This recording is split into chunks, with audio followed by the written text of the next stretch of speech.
자, 지난 시간에 촉매의 일반적인 특징에 대해서 설명을 했죠.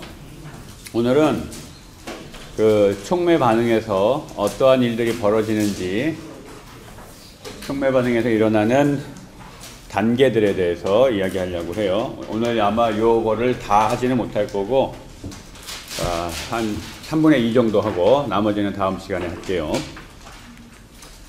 지난 시간에 얘기한 것처럼 촉매는 표면적이 넓어야 유리하지요. 그래야 반응물들이 흡착을 할 수 있는 액티브 사이트의 개수가 많아지기 때문에 표면적이 넓어야 유리해서 일반적으로 포러스하게 만들어요. 다공성으로.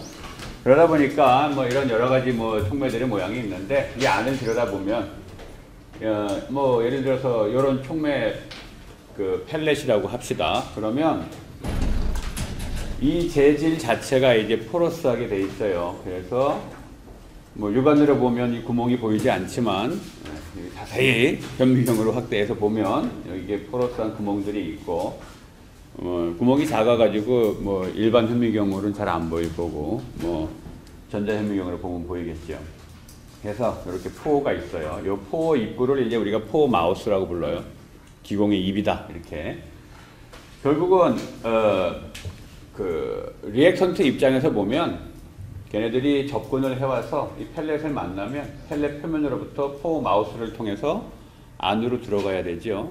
그리고 안으로 들어가면 그 안에 이제 그 어떤 표면이 있을 거고, 이 표면에 액티브 사이트들이 있을 거예요. 따라서 화학 반응이 일어나기 위해서 크게 보면 뭐 A가 리액턴트 A가 B가 되는 이런 반응을 생각해 봅시다. 그럴 때 리액턴트 A가 촉매에 의해서 이제 빠른 속도로 반응이 일어나게 만드는 게 우리의 목적인데, 그럴 때 리액턴트 A 입장에서 얘네들이 겪는 일이 어떤 일이 있는지 봅시다. 먼저 매스 트랜스퍼가 일어나야 돼요. 뭐 다른 말로 얘기하면 익스터널 디퓨전인데, 앞에 익스터널이라는 말이 붙은 건 예를 들면 기체 반응이라고 할 때 기체가 이게 분필이 좋네. 분필도 포러스 하죠. 기체 벌크 가스 페이지에서 요 근처까지 와야 되죠. 이걸 얘기하는 거예요. 이 표면까지 오는 거. 이게 매스 트랜스퍼 또는 익스터널 디퓨전이라고 불리우는 과정이고, 그 다음에 요 바깥 표면까지 왔으면 이제 포어 마우스를 통해서 안으로 또 그 포러스한 채널을 통해서 안으로 디퓨전에서 들어가야 되겠죠. 그래서 인터널 디퓨전이라고 불리우는 이제 작은 기공을 통해서 또 안으로 디퓨전에서 들어가야 돼요. 이너 서피스 안으로. 그런 다음에 이 안에 들어가면 이제 그 마치 동굴처럼, 동굴 안에 들어가면 동굴 안에 여러 면들이 있잖아요. 그런 서피스에 액티브 사이트들이 있을 거고, 그 액티브 사이트에 얘네들이 흡착이 일어나야 돼요. 디소옵션, 흡착. 그 다음에 흡착이 일어났으면 이제 그 다음에 우리가 얘기하는 그 화학 반응, 흡착 자리에서 활성화 에너지가 낮아진 상태로 쉽게 이제 반응이 일어나서 프로덕트로 바뀌게 되겠죠. 프로덕트가 만들어지면 그 다음에는 또 탈착이 일어나야 되겠지. 이제 이때는 이제 더 이상 A가 아니고 B가 만들어진 거죠. 이 흡착된 상태에서 반응을 통해서 B가 만들어지고, 이 B가 탈착을 해야 되고, 탈착을 하면 어디 있는 거예요? 이너 서피스의 표면에 근처에 있는 거고, 여기서부터 다시 아웃 디퓨전, 인터널 아웃 디퓨전을 해야 되겠죠. 그래서 포어 마우스까지, 다시 포어 마우스까지 인터널 디퓨전을 통해서 이제 나와야 되고, 그런 다음에 포어 마우스로부터 다시 벌크 가스 페이지로 이제 익스터널 디퓨전을 해서 다시 매스 트랜스퍼를 통해서 이제 빠져나가야 되는 거예요. 그래서 보면 크게 7가지 스텝으로 나눠볼 수 있어요. 매스 트랜스퍼가 일어나는 익스터널 디퓨전에 의해서 포어 마우스 근처까지 오고, 포어 마우스를 통해서 이너 서피스 안으로 인터널 디퓨전에서 들어가고, 그 안에서 만나는 그 이너 서피스에 에드소프션이 일어나고, 물론 액티브 사이트에 에드소프션이 일어나는 거고요. 화학 반응이 일어나고, 디소프션, 다시 인터널 디퓨전, 물론 아웃 디퓨전이고, 그 다음에 익스터널 디퓨전, 매스 트랜스퍼에 의해서 다시 빠져나가는 이러한 과정들이 벌어지게 돼요. 이 번호를 대충 기억해 놓읍시다. 1번부터 7번까지의 스텝이 일어나야 돼요. 그림으로 표현하면 이런 거예요. 요게 이제 포러스한 뭐 구형의 촉매를 우리가 썼다고 합시다. 그러면 이 안에 이제 많은 포어가 있을 텐데, 리액턴트 A가 요 포어 마우스까지 오는 게 1번 익스터널 디퓨전에서 안으로 마우스까지 오는 거. 그다음에 2번은 포어 마우스에서 이너 서피스까지 들어가는 거. 그다음에 3번은 이제 요 이너 서피스 근처에 있던 여기까지 와 있다라고 하면 이너 서피스 근처에 있던 A가 여기 와서 붙는 흡착. 그다음에 화학 반응 4번. 그다음에 디소프션 5번. 인터널 디퓨전에 의해서 다시 여기서 이렇게 포어 마우스까지 빠져나가는 확산, 디퓨전이 또 일어나야 되고, 여기에서 여기 포어 마우스에서 또 빠져나가는, B가 빠져나가는 거죠. 7번 과정, 이런 것들이 일어나야 돼요. 오늘은 여기까지 얘기하려고 해요. 3번까지. 흡착까지 얘기하려고 합니다. 혹시 여기까지 질문? 됐어요? 자, 그럼 먼저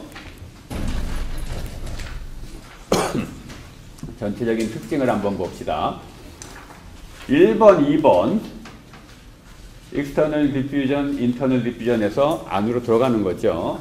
그 다음에 6번, 7번은 그 internal과 external diffusion에 의해서 B가 빠져나오는 거고, 1, 2번은 A가 이제 들어가는 거죠. 접근해 가서 안으로 들어가고 빠져나가는 거예요. 안에서 빠져나오다가 마우스 바깥으로 이제 아예 빠져나가서 벌크 페이지로 빠져나가는 게 7번이야. 일반적으로 만약에 이 디퓨전 스텝 1, 2, 6번, 1, 2, 6, 7번 스텝이 빠르다면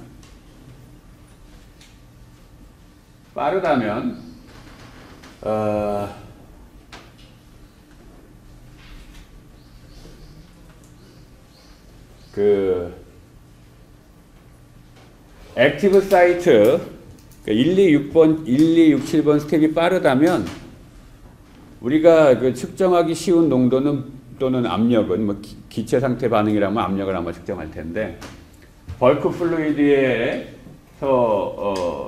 우리가 측정하는 그 압력 또는 농도 그거와 1, 2, 6, 7번 1, 2번은 A의 농도 또는 압력일 거고 6, 7번은 뭐 B의 농도일 텐데 그 값이 뭐 크게 다르지 않을 거예요. 빠르다면. 그렇죠?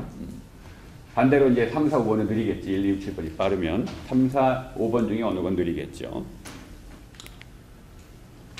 그렇다면 이제 전체 오버롤 리액션은 3, 4, 5번 중에 뭐 어떤 거에 의해서 전체가 그 반응 속도가 컨트롤되고 있겠죠. 우리가 화학 반응에서 리액션 메커니즘 얘기할 때 엘리멘터리 스텝 여러 개에 의해서 메커니즘이 구성되는데, 그때 어떠한 단계가 느리면 그거를 이제 속도 결정 단계 이렇게 부르죠. 그거하고 유사한 개념으로 만약에 1, 2, 6, 7번이 빠르다면 3, 4, 5번 중에 어느 거가 그 전체 속도를 결정하게 될 거예요. 흡착, 화학 반응, 탈착 이런 것 중에 하나가. 반대로 리액션 스텝들 3, 4, 5번을 얘기하는 거예요. 그래서 리액션 스텝들이라는 건 흡착, 반응, 탈착. 얘네들이 빠르다면 전체 반응은 이 매스 트랜스포트를 포함한 그 디퓨전 스텝들이 결정하게 되겠죠. 그래서 이 위의 경우를 그 리액션 컨트롤 되는 상황이라고 부르고, 밑에 거를 매스 트랜스포트 컨트롤 되는 상황이라고 우리가 불러요. 그런데 1, 2, 6, 7번 중에서 만약에 1, 2, 6, 7번이 느리다고 이제 가정하더라도 상식적으로 생각을 해도 익스터널 디퓨전하고 인터널 디퓨전하고 비교하면 많은 경우 설사 디퓨전 스텝이 느리다가 하더라도 그 중에 더 느린 게 어느 거겠어요? 인터널 디퓨전이겠죠. 아무래도 포어가 좁으니까. 우리가 촉매를 넣을 때 이 촉매 보통 이런 걸 하나 넣지는 않거든. 이런 걸 여러 개 패킹을 해갖고 패키드 베드 같은 데 그렇게 넣잖아요.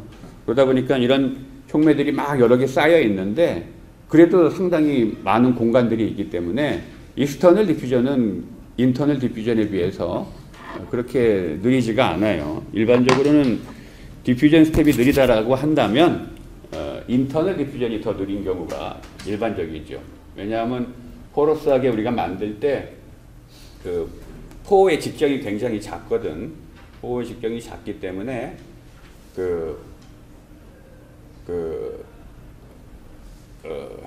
익스터널 디퓨전은 빠르고 인터널 디퓨전이 느린 상황이 벌어져서 설사 디퓨전 스텝이 느리다라고 한다면 그때는 매스 트랜스퍼, 익스터널 디퓨전에 의한 매스 트랜스퍼보다는 인터널 디퓨전이 이제 속도를 좌지우지하게 되겠죠.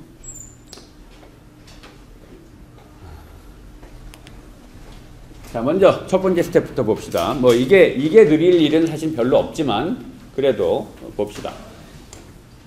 만약에 우리가 스텝 1, 제일 첫 번째 스텝이 첫 번째 스텝이라는 건 벌크 플루이드로부터 익스터널 디퓨전에 의해서 포 아우스까지 이제 리액턴트 A가 접근해 오는 이 과정인데 그게 가장 느린 스텝이다 라고 한다면 이 촉매 반응의 속도는 어떻게 되는지 생각해 보려고 그래요. 우리가 촉매 반응이니까 프라임을 붙인 거죠.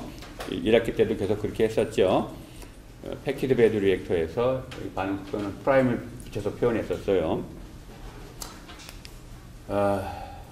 이 그림이 뭘 얘기하냐면 이게 구형의 촉매 파티클 또는 뭐 펠렛 이런 거라고 생각하면 돼요. 그리고 이 파란 선이 그 벌크 플루이드에서 유체가 지나가는 그 흐름을 표현해주고 있어요. 그러면 유체가 고체를 만나서 이렇게 지나가고 있을 때 여기에 그 펠렛의 표면 근처에 어떠한 바운더리 레이어라는 게 디퓨전 바운더리 레이어라는 게 생기게 되지요. 아마도 뭐 유체역학 시간이나 이럴 때 배웠을 거라고 생각이 드는데 그래서 이 빨간 게 그 디퓨전 바운더리 레이어예요. 그러면 이쪽의 농도를 우리가 뭐라고 표현할 거냐면 리액턴트 A의 농도고 그 벌크에서의 농도다. 그래서 CAB라고 표현할 거예요. 그러면 CAB라는 농도가 유지되는 곳은 이 바깥에 하고 이 바운더리까지 여기까지는 농도가 CAB예요. 예. 그리고 이 바운더리서부터 이 표면까지는 농도가 일정하지 않을 거고 그리고 이 펠렛의 표면 여기에서 농도를 CAS라고 할 거예요. 이거는 펠렛 촉매 파티클의 그 표면에서 A의 농도를 표현해줘요. 그리고 이 표면부터 이 바운더리 레이어까지의 거리, 다시 말하면 그 디퓨전 배리어의 두께죠. 예, 디퓨전 배리어의 그 디퓨전 바운더리 레이어의 배리어랜다. 디퓨전 바운더리 레이어의 두께, 그걸 우리가 델타라고 표현할 거예요. 자, 그러면 그 리액턴트 A가 트랜스퍼가 되는 속도는 어떻게 표현되냐면 당연히 이 바운더리 레이어를 통해서 이 표면까지 이제 A가 접근해 가야 되는데 여기하고 여기에 농도 차이가 커야 여기에서 여기까지 가는 게 무슨 프로세스라고 했어? 익스터널 디퓨전이잖아. 그렇죠? 디퓨전이니까 농도 차이가 커야 디퓨전이 잘 일어나겠죠. 그래서 바운더리 레이어, 그 벌크에서의 A의 농도와 서피스에서의 A의 농도, 이 차이가 이 바운더리 레이어의 시크니스를 가로지러 갈 때 얘네들이 느끼는 그 농도 차이죠. 그래서 이 값이 크면 클수록 트랜스퍼 레이트 빨라지게 되고 그 계수로 우리가 매스 트랜스퍼 코에피션트가 여기 들어가게 돼요. 그래서 KC는 매스 트랜스퍼 코에피션트예요. 이렇게 뭐 확산이기 때문에 농도 차이가 클수록 매스 트랜스퍼가 빠를 것이다 라는 건 너무나 당연한 거고, 다만 여기서 매스 트랜스퍼 코에피션트가 있는데 이 코에피션트가 어떻게 결정되냐 하면 이와 같이 결정돼요. 이게 확산이기 때문에 매스 트랜스퍼 코에피션트가 크기 위해서는 뭐가 커야 돼? 당연히 확산 계수가 커야 되죠. 확산 계수가 커야 되고, 또 하나 중요한 거는 여기에 있는 이 바운더리 레이어의 시크니스예요. 이 바운더리 레이어의 시크니스가 작을수록 매스 트랜스퍼 코에피션트가 커요. 사실 이것도 당연해. 왜냐하면 이 바운더리 레이어의 시크니스가 짧다라는 건 뭘 의미해요? 얘를 여기다 대입하면 뭐예요? 결국은 매스 트랜스퍼 레이트는 확산 계수에다가 두께분의 농도 차이잖아. 델타분의 농도 차이, 이게 뭐예요? 이게 컨센트레이션 그레디언트잖아. 그렇죠? 단위 길이당 커다란 농도 차이가 있다. 델타분의 이 농도 차이가 크면 클수록 델타분의 농도 차이가 이게 컨센트레이션 그레디언트니까 이게 크면 클수록 그 확산이 잘 일어나겠죠. 이건 사실은 픽스 퍼스트 로의 다른 표현이에요, 그냥. 그렇죠? 픽스 퍼스트 로가 뭐야? 그 확산 계수에다가 컨센트레이션 그레디언트 곱한 거잖아요. 그래서 확산 계수에다가 델타분의 이게 바로 컨센트레이션 그레디언트에 해당되는 거죠. 자, 그래서 하여간 이 두께가 얇을수록 매스 트랜스퍼 코에피션트는 커지게 되죠. 자, 그래서 안 보이지? 내가 좀 바빴어요. 이거 다 바꿨어야 되는데 못 바꿨어. 근데 뭐 여러분들이 출력물을 갖고 있으니까 그걸 참고해서 보면 앞에서 보여준 거하고 똑같은 그림이고요. 여기가 델타다라는 거고 요 부분만 확대해서 그린 게 요거예요. 그래서 요 벌크 쪽의 농도, 여기가 서피스의 농도, 요 두께가 바운더리 레이어 시크니스 델타에 해당되는 거고 A가 여기에서 1로 가야 되죠. 자, 그럴 때 요 델타가 이제 작아야 K 값이 커지게 되고 만약에 그 플루이드 빌로시티 U, 플루이드 빌로시티를 우리가 U라고 표현할 때 펠렛을 지나가고 있는 플루이드 빌로시티가 느릴 때 디퓨전 바운더리 레이어가 만약에 두꺼우면 다시 말해서 이 값이 커지는 거죠. 이 값이 커지면 K식 값이 작아지게 될 거고 매스 트랜스퍼 코에피션트가 작아지게 되고 결과적으로 이 K식 K가 이 매스 트랜스퍼 코에피션트가 작아지게 되면 매스 트랜스퍼 레이트, 그죠? 매스 트랜스퍼 레이트이 느려지게 될 거예요. 따라서 만약에 극심하게 K식 값이 작아진다면 디퓨전을 굉장히 하기 힘든 상황이 되거나 또는 이 바운더리 레이어가 두꺼워져서 그렇게 되게 되면 이제 잘 일어나지는 않지만 그 스텝 1이 전체 반응을 좌지우지하는 그런 상황도 뭐 벌어질 수는 있다라는 거예요. 그런데 그러면 이 델타 값은 어떻게 변하느냐? 델타 값은 그 플루이드 빌로시티가 빠르면 델타 값은 작아져요. 유체가 빨리 지나가면 이 바운더리 레이어의 두께가 작아지게 되고 유체가 천천히 지나가게 되면 바운더리 레이어의 시크니스가 빨리 지나가면 얇아지게 되고 결국은 뭐예요? 그래서 이 플루이드 빌로시티 U가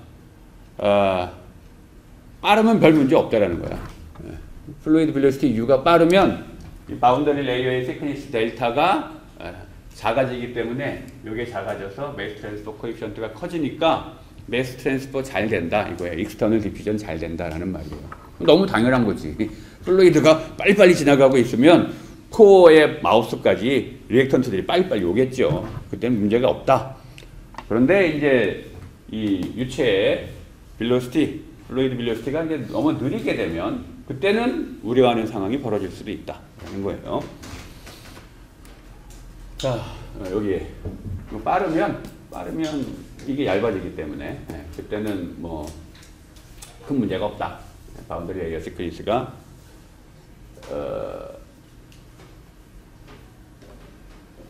잠깐만.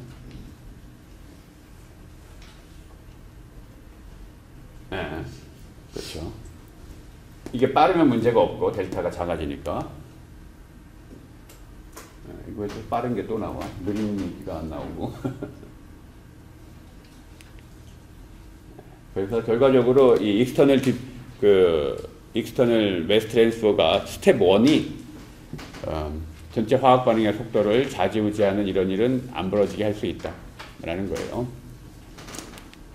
자, 그런데 방금 얘기한 거는 이 유체의 흐름, U에 대해서 얘기했는데 그거는 파티클 사이즈에 또 영향을 받아요.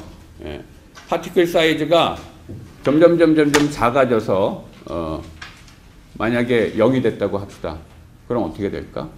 바운더리 레이어의 두께는 파티클이 없어졌으니까 바운더리 레이어의 두께는 0이죠. 예.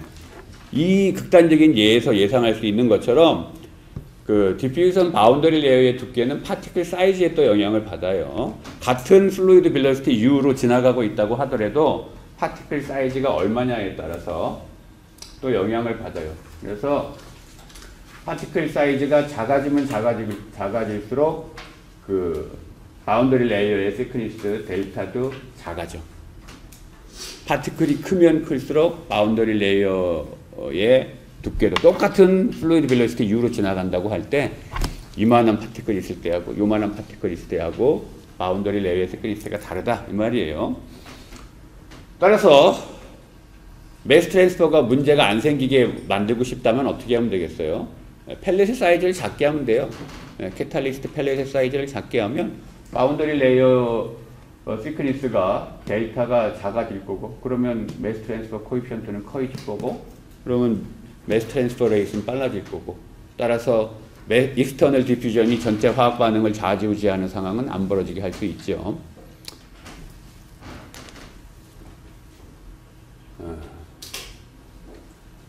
자, 그래서 그림을 그려보면 이 문장에 대해서는 그림으로 봅시다. 이와 같이 돼요. 여기가 오버롤 레이트, 이 뭐 전체 화학 반응이에요. 이 오버롤 레이트라는 건 이제 촉매 반응의 속도를 얘기하는 건데, X축이 뭐냐 하면, 그, 플루이드 빌로시티를 파티클 사이즈로 나눠준 거예요. 왜냐하면, 만약에 어떠한 반응이 익스터널 디퓨전에 의해서 영향을 받는다라고 할 때, 얘기했듯이 영향을 주는 팩터가 그 플루이드 빌로시티와 파티클 사이즈 둘 다 지금 매스 트랜스퍼 코에피션트에 영향을 주거든. 따라서 U를 파티클 사이즈로 나눠준 요거 가지고 그림을 그리게 되면 서로 반대 방향으로 영향을 주죠. U하고 DP는. 그래서 분모에다 집어넣었어요. DP를. 그러면 U 오버 DP 값이 작을 때는 여기는 이게 작다라는 건 뭐예요? U가 크든지 파티클 사이즈가 작든지 그렇다는 거죠. 그런 상황이 되면 어떻게 되는 거야? 바운더리 레이어의 시크니스가 얇아지는 거고 얇아지면 매스 트랜스퍼 코에피션트는 커지는 거고 그렇죠?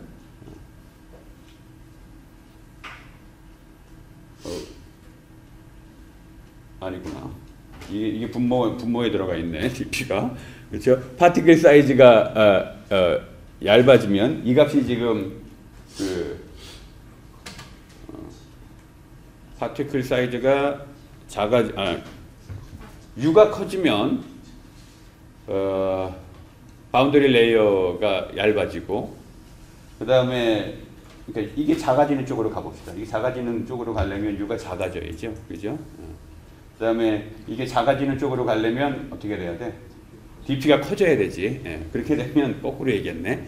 그렇게 되면 바운더리 레이어 시크니스가 커지는 거죠. 그러면 매스 트랜스퍼 코에피션트가 작아지는 거죠. 따라서 이 왼쪽으로 갈수록 그 익스터널 디퓨전이 잘 안 일어나게 될 테니까 이 왼쪽으로 갈수록 우리가 우려했던 익스터널 디퓨전이 전체 화학 반응의 오버롤 리액션의 속도를 좌지우지할 수 있게 되죠. 그래서 여기는 그 영향이 나타나는 거예요. 나타나다가 점점점 오른쪽으로 간다는 건 뭘 의미해? 플루이드 벨로시티가 커지거나 파티클 사이즈가 작아지는 거죠. 그래서 이게 오른쪽으로 간다는 얘기는 바운더리 레이어 시크니스가 작아진다는 거예요. 결국 매스 트랜스퍼 코에피션트가 커진다는 거고 그래서 충분히 매스 트랜스퍼 코에피션트가 커지게 되면 어느 순간부터는 오버롤 레이트 변하지 않게 돼요. 따라서 이쪽 부분은 여기 영향을 받는 이쪽은 익스터널 디퓨전이 전체 반응을 결정하는 상황인 거고 어느 순간 이상이 되면 이제 더 이상 매스 트랜스퍼가 익스터널 매스 트랜스퍼가 영향을 주지 않는 그런 상황이 되는 거죠. 만약에 우리가 원하는 상황이 이쪽이라면 이쪽 영역이라면 여러분들이 이걸 조절하면 돼요. 일반적으로 파티클 사이즈는 뭐 정해져 있을 테니까 공장에서 사용하는 펠렛이 뭐 특정 상품을 쓴다고 하면 정해져 있을 테니까 플루이드 벨로시티를 조절해야 되겠죠. 자, 그래서 여기에 왔다는 건 뭘 의미하냐 하면 여기에 왔다는 거는 바로 벌크에 있는 플루이드의 A의 농도와 펠렛의 마우스까지 도달한 그 표면에서 외부 표면, 익스터널 서피스에서의 A의 농도가 이제 같다는 얘기야. 매스 트랜스퍼가 더 이상 문제가 없다는 얘기는 농도가 이렇게 됐다는 의미죠. 결국은 1번 스텝은 그때는 관여하지 않게 되죠. 1번 스텝이 전체 반응의 속도를 좌지우지하는 게 아니에요. 이때는. 이거 잘못됐네. 2로 바뀌어야 되는데.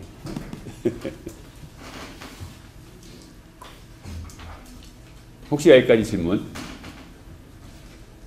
그 유속이 빨라지면은 체감하는 두께가 얇아진다는 거 아니면 그냥 두께 자체가 얇아진다는 거? 그러니까 두께는 그대로인데 유속이 빨라지면은 이게 가는 시간이 짧아져서 체감하는 그 시간이 짧아지니까 얇아진다는 거예요? 아니면 그냥 두께 자체가 얇아진다는 거예요? 두께 자체를 거기서 말하는 두께라는 게 뭐냐면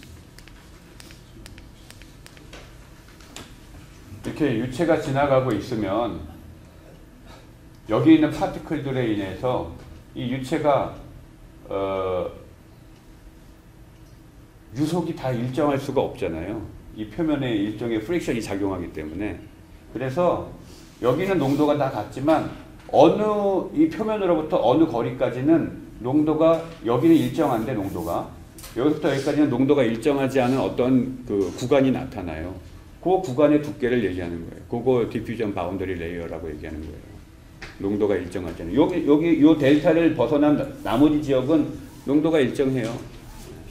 이쪽 방향, 물론 이쪽 방향으로는 다르겠지만 이쪽 방향으로는 일정하다는 거예요. 오케이? 또 이거 잘못됐어요. 자, 그러면 이번에 이제 두 번째 스텝 2를 생각해 봅시다. 뭐 어찌어찌 해서 마우스까지 왔어요 이제. 그리고 1번 스텝은 더 이상 문제가 되지 않는다고 생각해 봅시다. 그럼 이제 인터널 디퓨전이 일어나야 되는데 이 인터널 디퓨전이 가장 느리다. 만약에 디퓨전이 문제가 된다면 사실은 익스터널 디퓨전보다는 인터널 디퓨전이 문제가 되는 경우가 훨씬 더 많겠죠. 이 경우가. 이게 가장 느리다라고 한다면 이때 우리가 사용할 심벌을 얘기해 볼게요. 참나. CAS. 요거는 구형의 어떤 파티클이 있다고 할 때 그 표면에 익스터널 서피스에서의 A의 농도를 얘기하는 거예요. 그 다음에 CA라고 표현한 거는 이제 마우스 안을 이제 포러스한 채널을 통해서 안으로 들어갈 거잖아. 이 안으로 들어간 기체가 흡착하기 전에 동굴 속에 이제 들어가 있을 때 그때 거기서의 농도 그걸 얘기하는 거예요. CA. 따라서 일반적으로는 CA가 CAS보다 작겠죠. 여기 부등호가 있어요. 잘 안 보이지만 네? 착한 마음으로 보면 보여요. 그렇겠죠. 네. 이 경우라면 인터널 디퓨전이 문제가 된다면 이 두 농도가 다를 거예요. 자, 방금 얘기한 것처럼 그 리액턴트 A가 그 익스터널 서피스에서의 농도가 요건데 디퓨전에서 펠렛 안쪽으로 들어가서 거기에 이제 CA라는 농도를 만들 거예요. 만약에 근데 펠렛이 크다면 리액턴트 A는 얘네들이 들어가면 뭐예요? 들어가면 우리가 뒤에서 배울 표면에서의 농도가 CAS고 안에 들어가서 흡착하기 전에 농도가 이제 CA인데 얘네들이 이 안에 들어가서 멀쩡히 그냥 가만히 있는 게 아니고 이제 흡착을 할 거 아니야. 따라서 이 펠렛이 충분히 크다면 사실은 들어간 기체들이 이제 흡착이 되면서 소모가 될 텐데 걔네들은 대부분 이 마치 그 지구의 지각처럼 이 외부 표면으로부터 특정 깊이 안에서 다 소모될 거예요. 그리고 이 안쪽 부분은 놀고 있게 되겠지. 그렇죠? 그래서 너무 과도하게 큰 펠렛을 사용하는 것도 사실은 실험 조건에 따라서 결정해야 돼요. 펠렛의 사이즈도.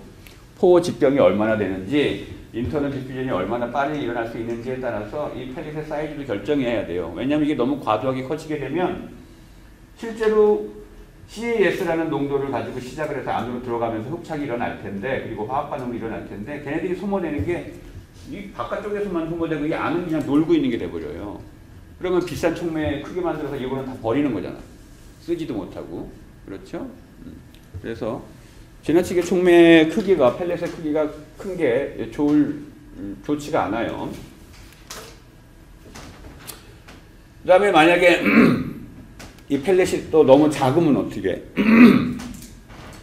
이게 작게 되면 굉장히 짧은 시간 안에 리액턴트 A가 디퓨전에서 들어가서 뭐 흡착을 하고 화학 반응하고 탈착하고 해서 빠져나갈 수 있겠죠. 예. 그건 뭐 빨리빨리 일어날 수 있을 거예요. 근데 너무 작게 되면 또 어떻게 돼요? 아까 얘기했듯이 매스 트랜스퍼, 그 익스터널 디퓨전이 또 문제가 되게 되죠. 아까 그랬지. 파티클 사이즈가 너무 작아지게 되면 바운더리 그 레이어의 두께가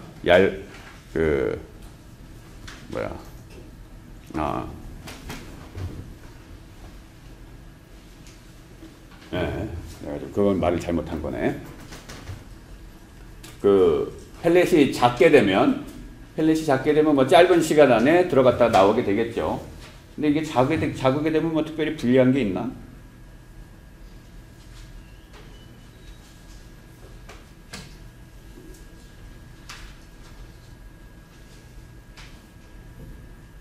뭐가 불리할 것 같아요? 이게 펠렛이 굉장히 커지게 되면 아까 얘기한 것처럼 안쪽 부분은, 코어 부분은 그냥 쓰지도 못하고 그냥 놀고 있는 게 돼버리니까 좋을 리가 없고, 이게 너무 작게 되면, 물론 작으면 전체가 다 촉매 반응에 활용은 될 텐데 작아지게 되면, 그리고 가스가 안으로 들어갔다가 온갖 작용을 하고 나오는 것들도 빨리빨리 일어나서 짧은 시간에 다 일어날 수 있게 될 거고, 근데 그렇게 되면 이 인터널 디퓨전이 리미팅을 걸고 있는 전체 화학 반응의 속도를 좌지우지하는 그런 상황은 벌어지지는 않을 텐데, 작아져서 뭐 특별히 나쁠 게 있을까요?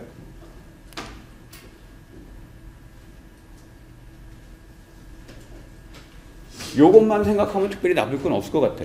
요것만 생각하면. 그렇죠? 그런데 파티클이 너무 작아지게 되면 과도하게 클로스 패킹이 될 것 같아요. 과도하게 클로스 패킹이 돼서 또 그것 때문에 문제가 생기겠죠.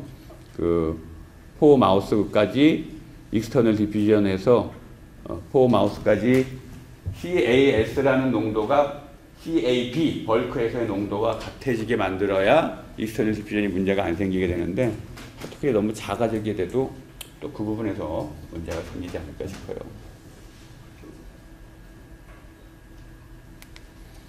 자, 그래서 이것도 또 틀렸네. 내가 이거 앞에 슬라이드에 이 타이틀을 계속, 이것도 틀렸구나.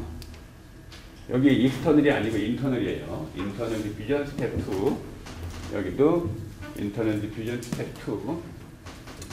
그래서 이 경우는 그 인터널 디퓨전에 의해서 전체 반응의 속도가 리미팅이 걸려 있다면, 화학 반응의 속도는 그 표면에 도달해 있는, 익스터널 서피스에 도달해 있는 A의 농도, 이거에 좌지우지 되겠죠. 왜냐하면 이 값이 커져야 인터널 디퓨전을 해서 안으로 들어오는 애들이 많아질 거고, 그래야 지금 리미팅이 걸려져 있는 상황에서 반응 속도가 빨라질 테니까. 여기에서 KR이라는 거는 오버럴 레이트 콘스탄트예요. 이 레이트 콘스탄트는 거기서 일어나는 화학 반응 스텝에서의 그 속도 상수가 아니고, 지금 인터널 디퓨전에 의해서 리미팅이 걸려 있는 상황이기 때문에 인터널 디퓨전도 일어나야 되고, 그 다음에 흡착도 일어나야 되고, 화학 반응이 일어나고 탈착이 일어나고 다 일어나야 되잖아요. 그런 것들이 다 고려된 오버롤 레이트 콘스탄트를 얘기하는 거고, 이거 역시 파티클 사이즈의 영향을 받아요. 여기 딱 그 해답이 나오네.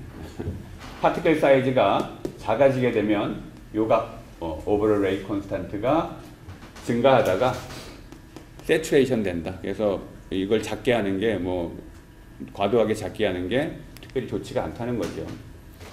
여기가 파티클 사이즈고 이게 지금 그 오버롤 레이 콘스탄트예요.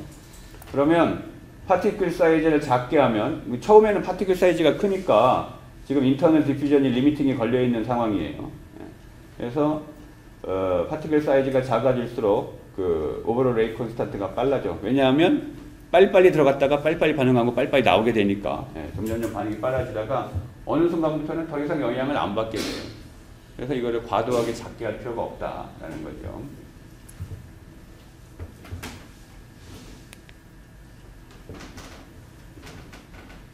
네. 그래서 지금 여기 적어놓은 것처럼 우리가 펠렛 사이즈하고 그 플루이드 빌러시티 이거를 조절을 하면 결국은 스텝 1이나 스텝 2나 모두 다 리미팅이 걸려있지 않는 상황으로 얼마든지 만들 수 있어요. 스텝 1이나 스텝 2가 다 리미팅이 걸려있지 않는 상황으로 만들 수가 있다. U가 영향을 주는 U하고 DP 이 둘 다 익스터널 디퓨전에 영향을 주고 그 다음에 인터널 디퓨전은 요 파티클 사이즈 이게 영향을 주죠. 그리고 사실은 더 엄밀하게 얘기하면 파티클 사이즈뿐만 아니라 인터널 디퓨전은 모두 영향을 주겠어요.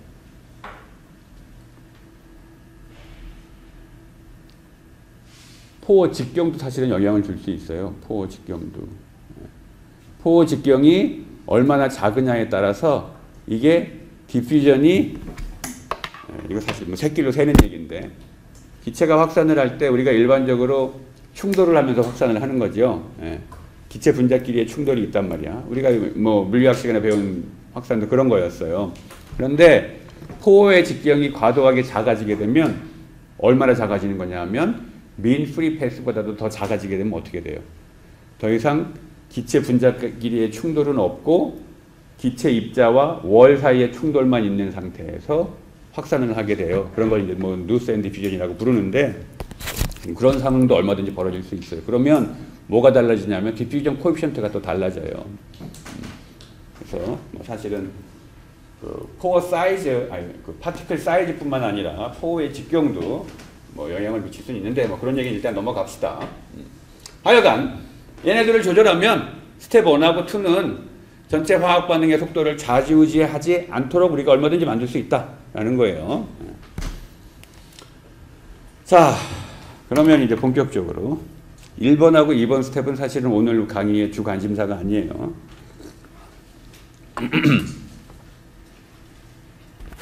아, 이거 목소리 잘 들어갔나요?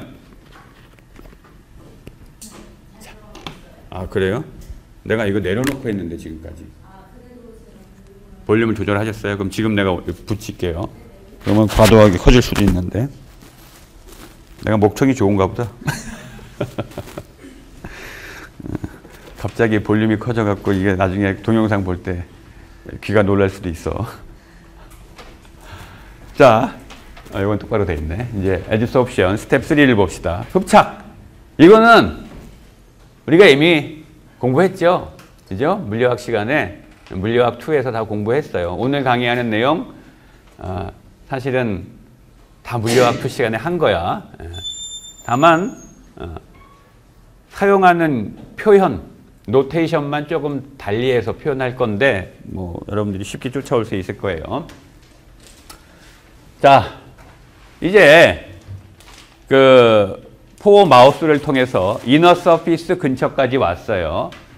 여기에 있는 A는 인테리어 서피스, 인터널 서피스 근처에 와 있는 A를 나타내고 요 S는 흡착 자리, 애드소옵션 사이트를 얘기해요. 빈자리. 이 A가 빈자리를 만나면 여기에 이제 흡착을 하겠죠. A.S 이거는 이제 흡착이 된 상태를 나타내요. A.S.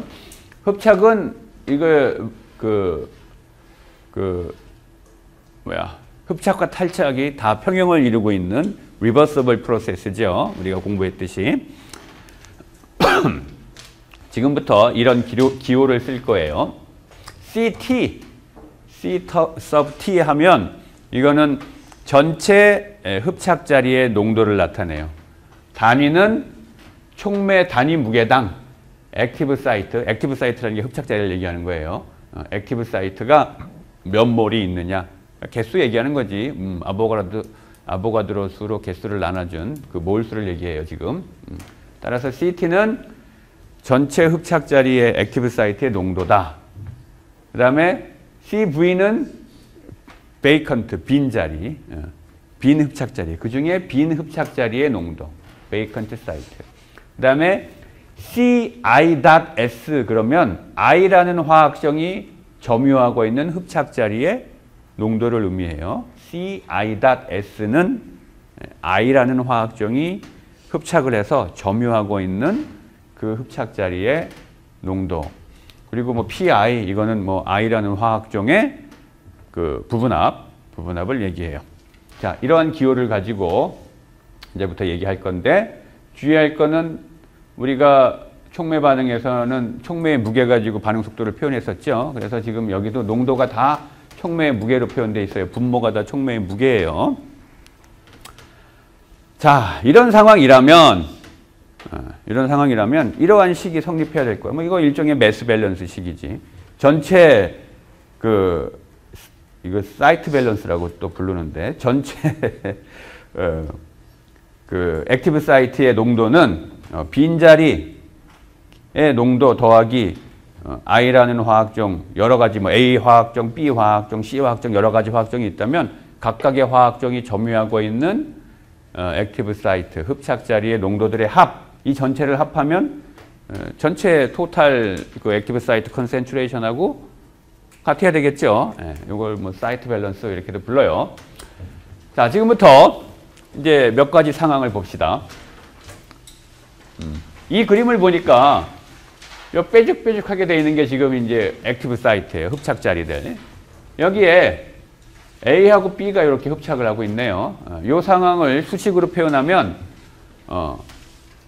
CT 토탈 그 컨센트레이션은 CV 빈자리의 농도 얘네들을 나타내죠. 빈자리 더하기 A에 의해서 점유되어 있는 농도 요거 CA.S 얘는 CB.S 이렇게 표현할 거예요. 이 그림 상황을 표현하면 사이트 밸런스 식을 이렇게 쓸 수가 있죠. 요런 식을 사이트 밸런스라고 또 불러요. 자, 여기에서 우리가 물리화학 2 시간에 공부했던 것처럼 흡착이 어떻게 일어나고 있는지 흡착에 대한 이퀄리브리움 이퀘이션은 우리가 애드소옵션 아이소썸이라고 불리우는 수식으로 표현이 돼요. 이 애드소옵션 아이소썸 오늘 이걸 유도할 건데 이거는 흡착된 가스의 양을 특정한 온도, 일정한 온도에서 압력에 대해서 플랫한 거였었죠. 여러분들이 아마 랭뮤 아이소썸, 뭐 BET 아이소썸 우리가 이런 거 배웠었는데 그 얘기예요. 따라서 일정한 온도에서 흡착된 양을 플러스를 하는 거기 때문에 이걸 아이소썸이라고 부르는 거예요. 온도가 일정한 상태에서 그리기 때문에 온도가 일정한 상태에서 흡착에 대한 평형 상태를 표현해 준 그림이에요. 지금 우리가 지금부터 유도할 게 랭뮤 아이소썸을 유도할 건데 물리학 시간에 이미 다 했던 거예요. 하지만 우리가 지금 반응공학에서 사용하는 심볼들을 이용을 해서 다시 유도해 봅시다. 두 가지 상황을 생각해 볼 수 있어요. 어떤 메탈의 표면에 일산화탄소가 흡착을 한다고 해봅시다. 얘네들이 흡착을 할 때 두 가지 상황을 상정해 볼 수 있어. 하나는 뭐 이거지. CO가 빈자리에 CO.S로 붙는 거. 이런 걸 molecular adsorption 또는 non-dissociative adsorption이라고 부른다고 했었죠. 기억을 하는지 모르겠지만 예를 들면 니켈의 표면에 접근해온 CO가 이제 흡착을 하는데 이런 식으로 뭐 옥시전 쪽에 이렇게 붙나 봐요. 니켈 쪽에. 이렇게. 하지만 이 결합은 끊어지지 않았어요. 몰리큘 그대로 갖다 붙은 거예요. 이런 걸 non-dissociative 또는 molecular adsorption이라고 부르고 반면에 얘가 쪼개지면서 붙을 수도 있어요. 그래서 흡착자리 두 개를 소모하면서 여기는 흡착자리 하나만 소모했지만 여기는 흡착자리 두 개를 소모했죠. 그러면서 하나에는 C가 붙고 하나에는 O가 붙는 이런 상황도 벌어질 수가 있어. 니켈에서는 이렇게 붙는데 철의 표면에서는 이렇게 붙나 봐요. 자, 이 두 가지에 대해서 다 랭뮤 애드소썸을 유도해 봅시다.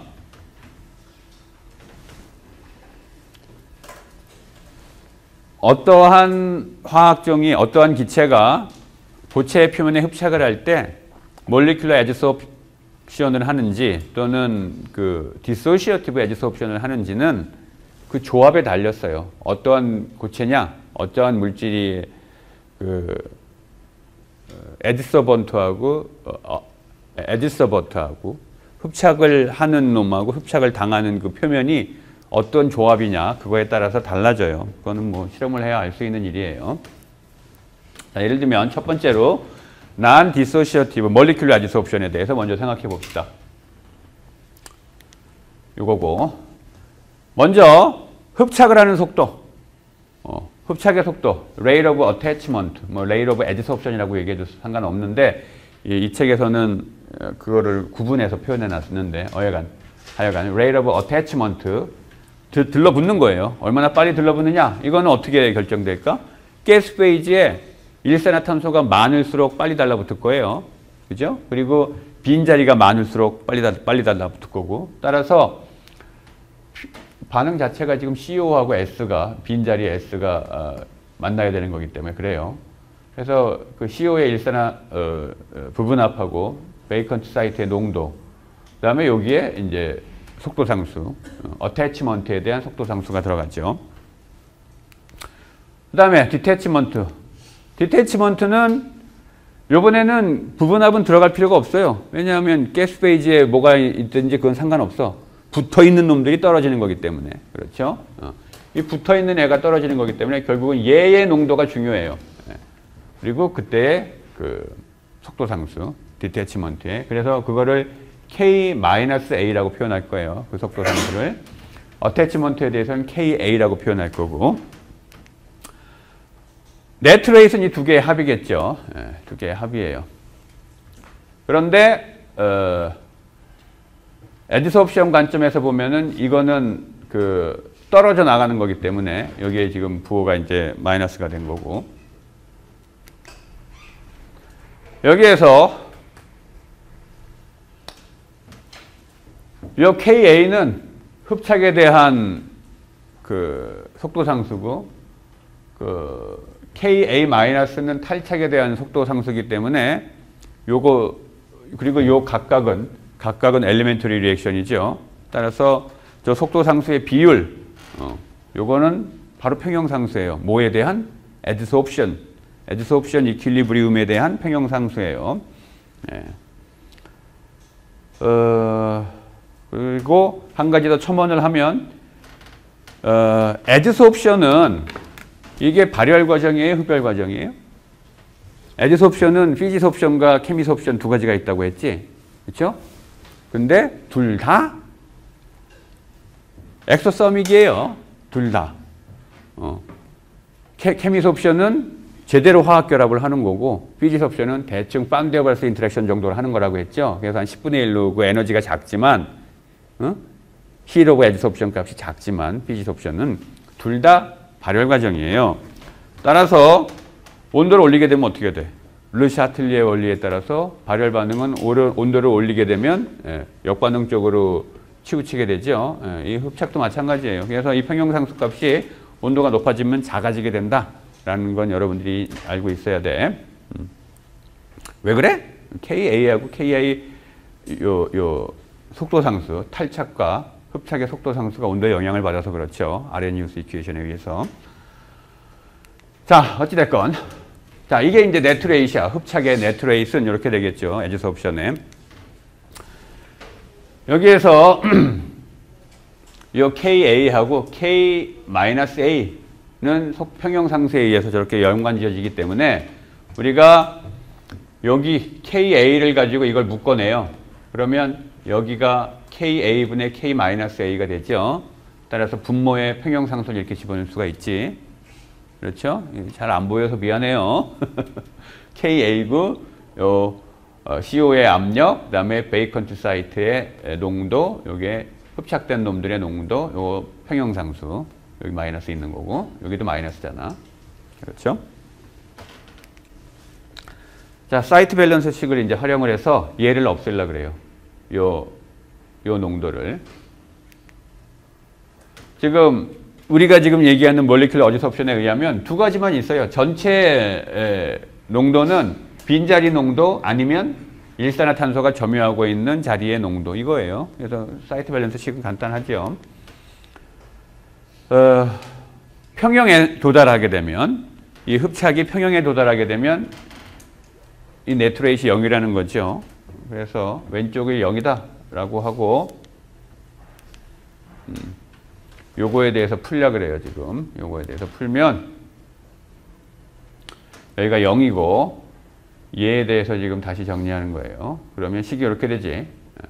여기가 0이고 얘를 1로 이항했다가 이거 가로 풀어가지고 정리하면 식이 이렇게 돼요.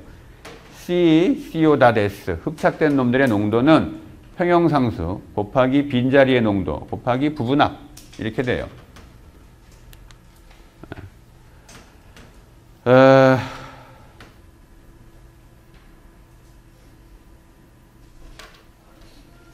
참 안 보이네. 그렇죠? 여기서 요거 베이컨트 사이트의 농도 요거를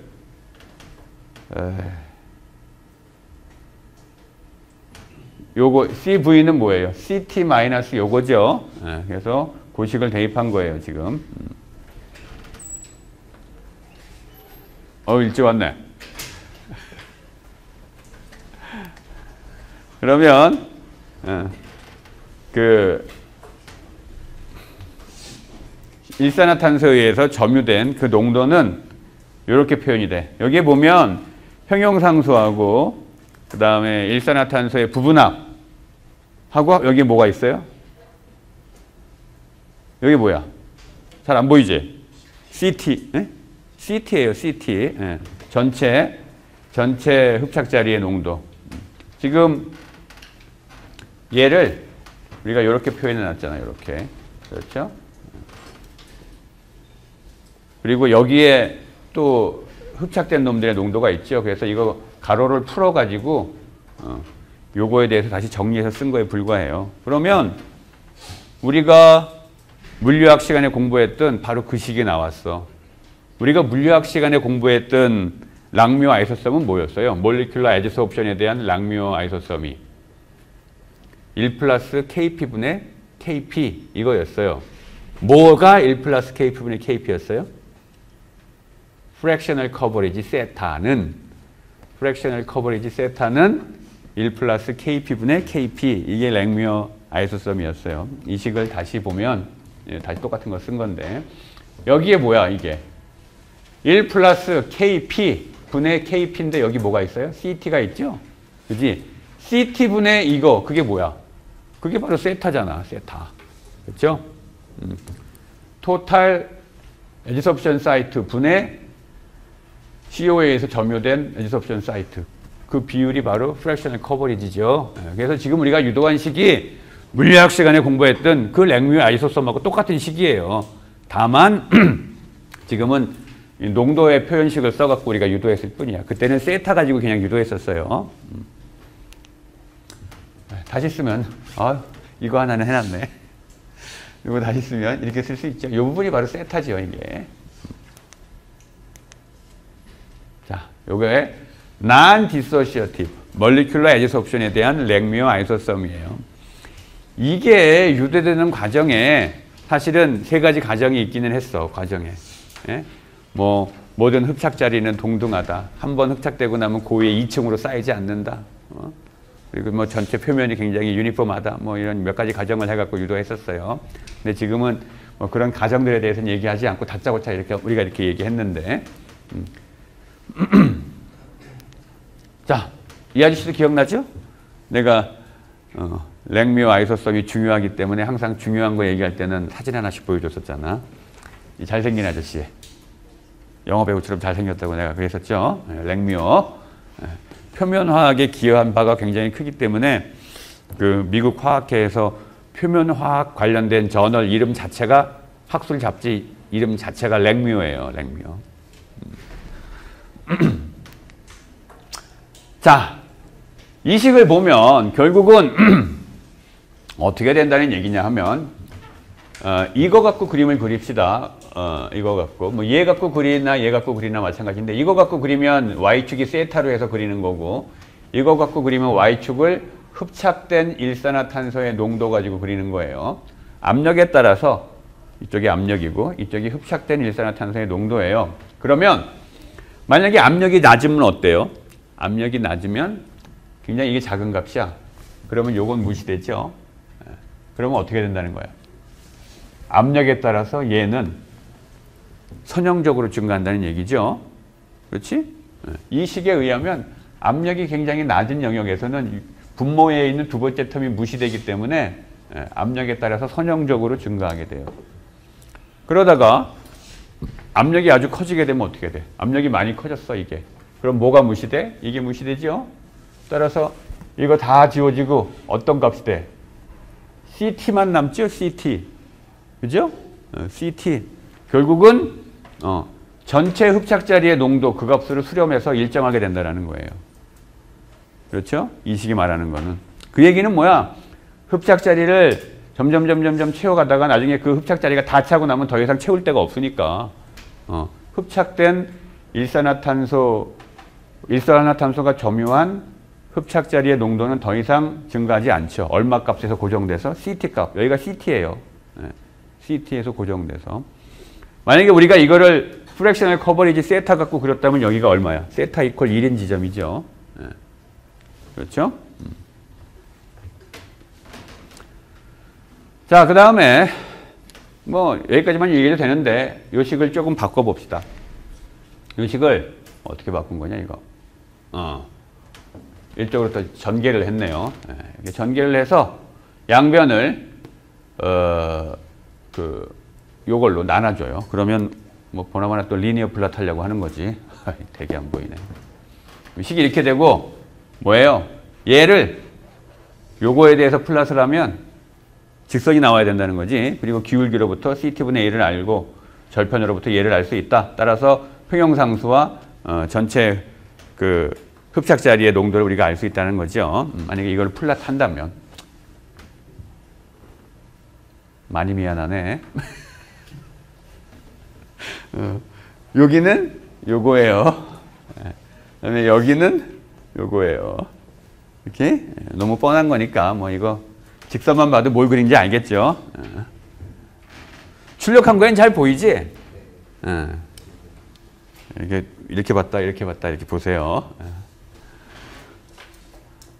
이거 내가 내년부터 계속 강의할 거면 내가 싹 다 시간이 아무리 힘들어도 했을 텐데 올해가 내가 마지막이거든 이거. 지금 신인 교수 뽑는 절차 하고 있어요. 내년부터 내가 은퇴할 때까지 이거 강의할 일이 없어.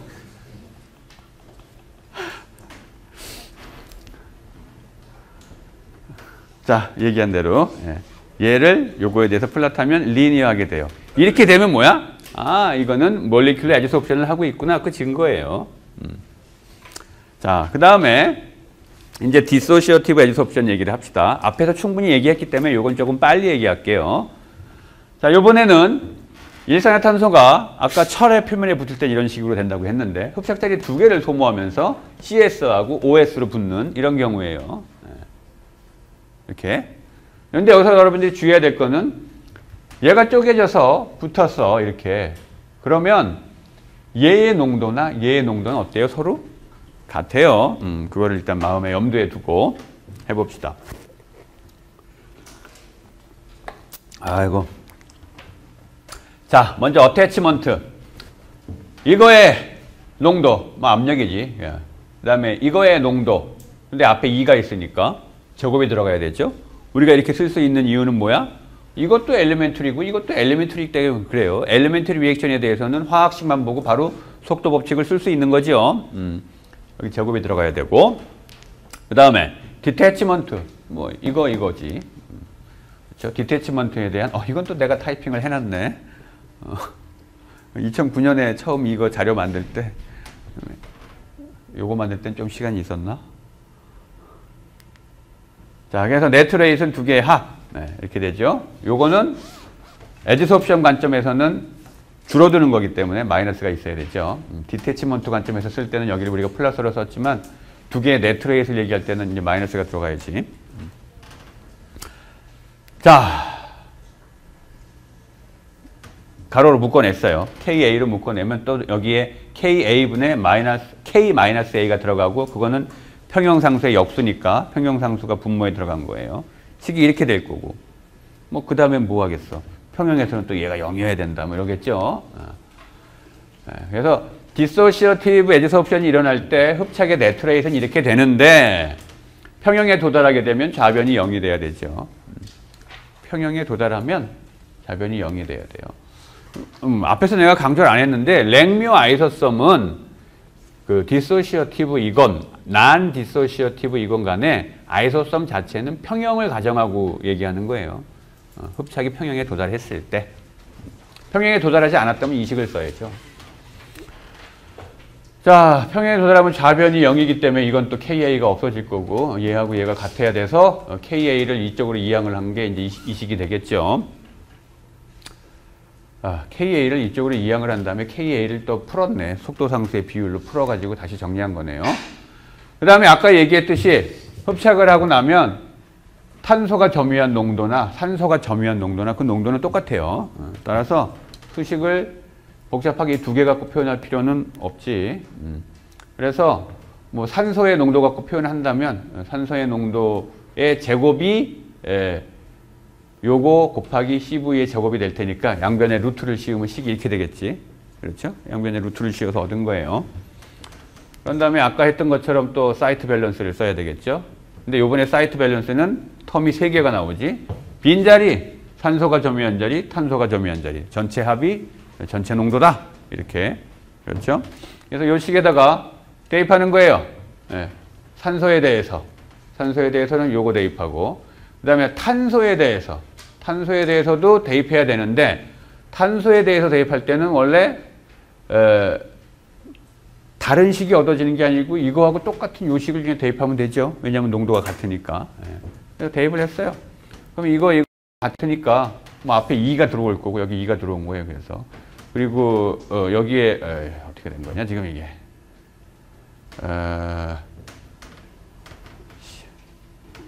CV 여기도 CV 있고 여기도 CV 있고 여기도 CV 있죠. 그래서 CV를 묶어낸 거예요. CV를 가로로 묶어내고 텀이 3개였는데 요거하고 요거는 같은 텀이기 때문에 앞에 2가 들어간 거죠. 정리하면 식이 이렇게 되죠.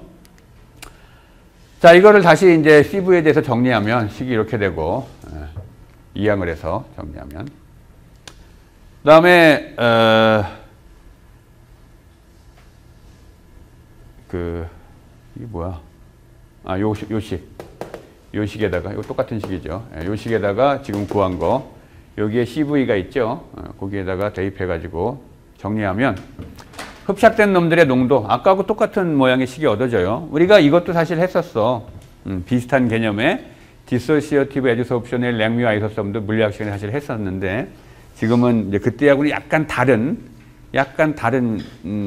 그때는 A하고 A가 이제 쪼개져서 흡착하는 거 갖고 얘기했는데 지금은 CO가 쪼개지는 걸 얘기했기 때문에 약간 다르긴 하지만 하여간 1 플러스 2 루트 KP 분의 루트 KP 이거죠 지금 1 플러스 2 여기 2분의 1승이 있으니까 루트 KP 분의 루트 KP 여기도 2분의 1승이 있어요. 그리고 여기에 CT 토탈 컨센트레이션이 있어.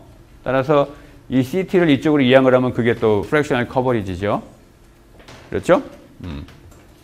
자, 요 식이 디소시어티브 에디소옵션의 랭뮤 아이소섬이에요. 그러면 CO.S 산소가 점유한 농도가 이렇게 되면 탄소가 점유한 농도도 이거하고 똑같이 표현되죠. 이 식하고 똑같이 표현돼요. 같은 식이야. 자, 이것도 그림이 어떻게 되는지 봅시다. 먼저 압력이 충분히 작아요. 그러면 얘가 무시되죠. 결국은 산소가 점유한 농도나 또는 탄소가 점유한 그 농도는 어떻게 된다는 거야. KP에 대해서 압력에 대해서 뭐야?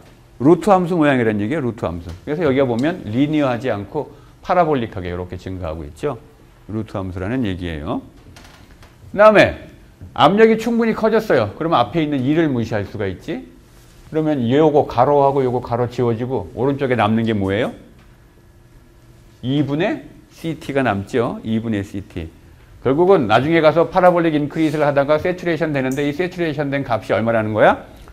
전체 흡착자리 농도의 절반. 당연하지. 나머지 절반은 이게 산소에 대한 식이면 나머지 절반은 탄소가 점유했을 테니까. 그렇죠? 당연한 거예요. 자, 요게 그래서 디소시어티브 애지소옵션의 랭뮤 아이소썸이고 이것도 마찬가지로 또 리니어 플롯을 해보기 위해서 요거를 어떻게 한 거야? 역수를 취했네. 역수를 취해갖고 얘를 곱했네요. 네, 그렇게 하면 식이 이렇게 될 거고 결국은 얘를 루트 파셜 프레셔로 플러스를 하게 되면 우리가 기울기로부터 CT분의 2 그 다음에 절편으로부터 요거를 구할 수 있으니까 결국은 CT하고 평형상수를 다 구할 수 있다는 얘기죠. 이렇게 직선이 돼야 된다. 이건 또 그렸네요. 네. 이렇게 된다는 얘기지. 네. 오케이? 네.